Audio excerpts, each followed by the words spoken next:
Ladies and gentlemen, we've got a piece of correspondence that we need to deal with. This is from Reverend Canon Judy Heron Graham in support of consumption treatment sites in downtown. Councillor Chapman, do you have Councillor Nicholson, do you have a motion in regards to this piece of correspondence? Received for information. Thank you very much. Received for information, second by Councillor Giberson. All those in favour? Opposed? That's carried. Councillor Chapman. Yes, I have a motion to close this evening, I hope. Moved by myself, seconded by Councillor Giberson. Whereas in 2017, the Development Services Committee directed staff to undertake a zoning review related to safe injection sites in the City of Oshawa and report back to the Development Services Committee. And whereas on April 9, 2018, Council considered Report DS 1867 from the Commissioner of Development Services Department and approved the Development Services Committee's recommendation in the report, which included in part the following: that pursuant to Report DS-18-67 dated March 22, 2018, the Region of Durham Health Department be requested to initiate a public consultation process with input from the City, Durham Regional Police, Durham Regional Emergency Medical Services, Lakeridge Health, and other community organizations to discuss the region-wide opiate response, including education, types of supervised injection site services, including overdose prevention sites and possible locations. Whereas Lakeridge Health Oshawa, the Durham Regional Health Department, and the John Howard Society of Durham Region have advised they are proposing to submit a proposal to the provincial and federal governments for a consumption, treatment, and services site, CTS, in Oshawa prior to the end of March 2019. And whereas Health Canada requires a proponent of a CTS to submit a community consultation report as part of the application package. And whereas as of February 20th, 2019, the City has not yet been advised of the location of the proposed CTS site and is not aware of any public consultation being completed for the proposed site as requested in the City's April 9, 2018 resolution as outlined above. And whereas the City recognizes the health care crisis related to the use of opioids and is aware of the benefits of a CTS. And whereas, however, in the absence of a comprehensive public consultation process on a proposed site, it is difficult to support any proposal being submitted to the province and federal government at this time. And whereas only after considering public input on a proposed site can the City make an informed decision on a proposal, therefore be it resolved. 1, that the City cannot commit to supporting a proposed consumption treatment and services site in Oshawa until the public consultation process requested in the April 9, 2018 Council resolution is undertaken and the City is apprised of the public input related to a proposed CTS site.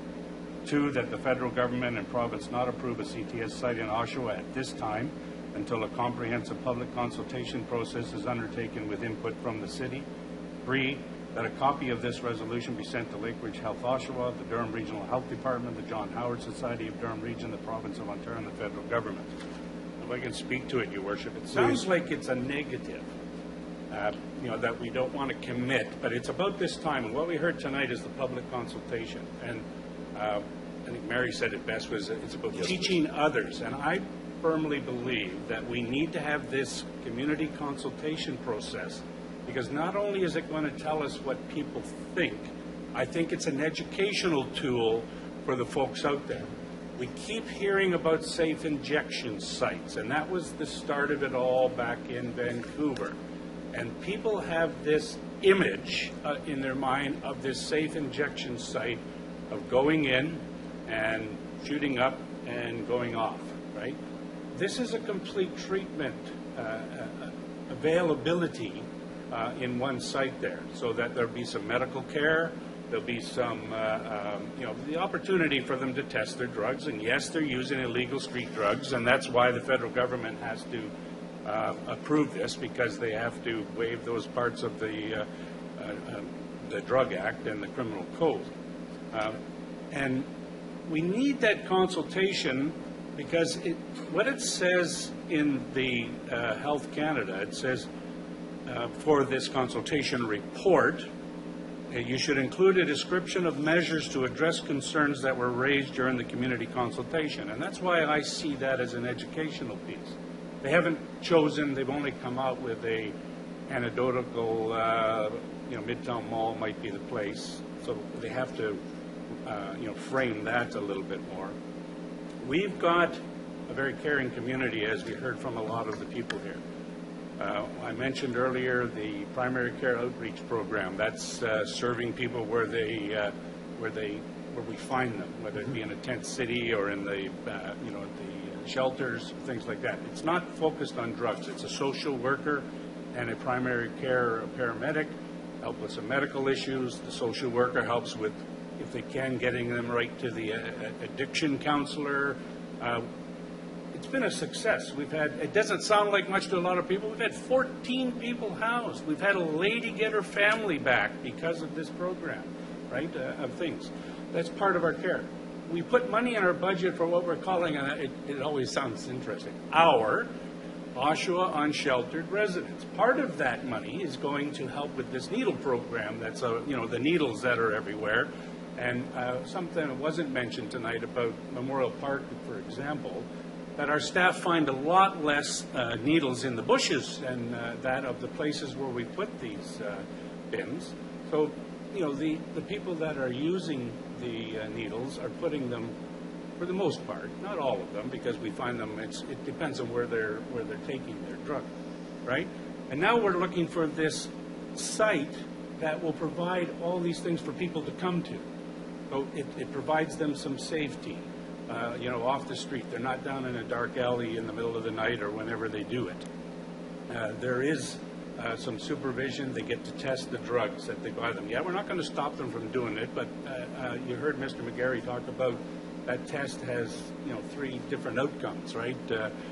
Use it with a partner, use it less, or use less of it, or don't use it at all. And I'm a firm believer from my experience in dealing with this, folks. By the way, I was in the drug unit in the Durham Regional Police years ago. No, I didn't take any drugs, but no, I was in the drug unit. And some of the things of addicts is the epiphany we talked about, is that there must be something better. And if there's not somebody there, either in an outreach program or some of the people that have been counseling in different parts of our community programs, or something like this consumption site, somebody there to guide them, they have to admit themselves and they have to be willing. But if they have that thought and say there's got to be something different and there's nobody there to help them and direct them to the right place, then they're gone, because they're, all of a sudden that's just a fleeting thought that's crossed their mind. Do we have all the answers to this? No. Been a very interesting educational evening for a lot of us. I appreciate Councillor Giberson. He put some stuff on Facebook the other day with some links to some medical research that was done. I found that very interesting to read. We heard Mr. McGarry and his team say that they're going to start the online survey. This is part of that consultation process, that they'll have it done in about 2 weeks. They'll be putting their report together. This motion does not exclude them from coming back, and I would hope that they would, for an actual decision on whether we want to say yes or no to this prior to the end of March. And I would suggest, Your Worship, that if they want to come back, that we do another special meeting by itself, because there's only a little bit of interest here, but I think with the consultation that's going on, and I appreciate all the folks that came out tonight, with the little bit of consultations going on, I think there'll be more. And to add this, we saw how long it is. To add this to a regular council meeting, I don't think will do it justice for the decision that this council has to make. And we've heard from councillors, we've heard from the community, from both sides. This is a difficult position. We're all trying to be open, transparent, and fair to what the outcome could be, what we should be voting on to allow to support all the citizens, all the people that live in Oshawa. And we need more information. I'm very, very firm that we need that consultation, and I believe it's going to be used as an educational program. So I would hope that, the rest of council would support this motion as it is. It doesn't, like I say, exclude them from coming back in March if they get all their ducks in a row to come back. And I've said here, it was suggested that about cannot commit, cannot comment. We can comment on this all we want, because we all have different visions. Okay. But I don't think what I'm not prepared to do tonight, and supported by Councillor Giverson, is not to commit tonight to say One yes. speaker at a time, please. To say yes or no, really. Okay, thank you,